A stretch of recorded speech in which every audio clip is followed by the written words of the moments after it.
का स्वामी विवेकानंद जब पहली बार अमेरिका गए तो इसी सूक्त से उन्होंने अपनी बात को शुरू किया था।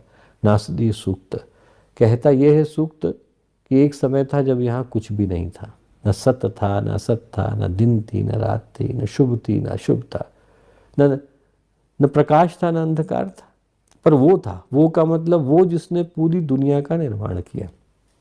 और एक दिन उस चेतना के अंदर चेतनता आई। आप जरा सोच के देखें तो इससे बड़ा वैज्ञानिक भाव आज तक पैदा ही नहीं हुआ।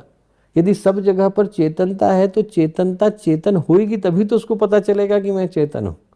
तो चेतनता के अंदर प्रश्न आया कि कोई और है या मैं अकेला ही हूं, कोई और है या?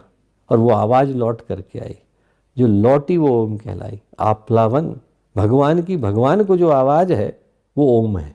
भगवान ने भगवान को पुकारा तो जो लौट करके आई आवाज है, इसीलिए कहा गया आप्ल। आप्ल का मतलब लबालब भरा हुआ, हर जगह पर वही परमात्मा है। और उस परमात्मा की आवाज को वहां से निकलते ही सब जगह पहुंचने का अवसर मिला। तीनों लोकों की रचना हुई। भू, भू से जो है ये लोक बना भूलोक। भूरि सिवा अयम लोक, भुवः अंतरिक्ष। भुवः भुवन से, उसी से भुवन शब्द आया। सबौ असौ लोके, स्व से स्वर्ग आया। वो तीनों लोकों तक इस मंत्र की शक्ति पहुंचे।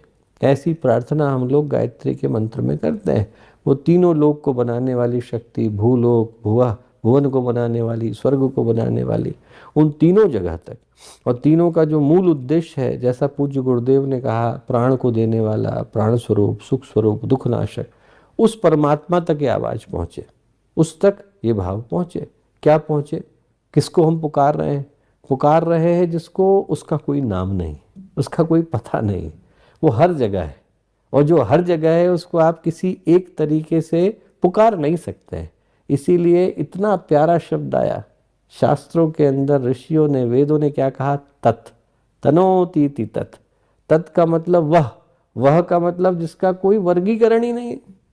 उपनिषद शुरू होता है तो पहला मंत्र क्या गूंजता है? पहला मंत्र गूंजता है ओम पूर्णमदः पूर्णमिदं पूर्णात् पूर्णमुदच्यते पूर्णस्य पूर्णमादाय पूर्णमेवावशिष्यते। ये भी पूरा, वो भी पूरा, पूरे में से पूरा निकाला तो भी पूरा बचा। हर जगह पर पूर्ण है, पूर्ण के अंदर बैठे हैं हम लोग। तो वो जो पूर्ण है, जिसने पूर्णता को पैदा किया और उस पूर्णता के पूर्ण हिस्से के रूप में हम लोग धरती पर आए, कैसे पुकारेंगे उसे? जिसके अंदर बैठे हैं उसको कैसे पुकारेंगे? तो शास्त्रों ने कहा कि वह इशारा काफी है। आप समझ लो जिसके बारे में बोला जा रहा है, क्योंकि जिसके बारे में बोला जा रहा है वो दुनिया के हर वर्गीकरण से परे है।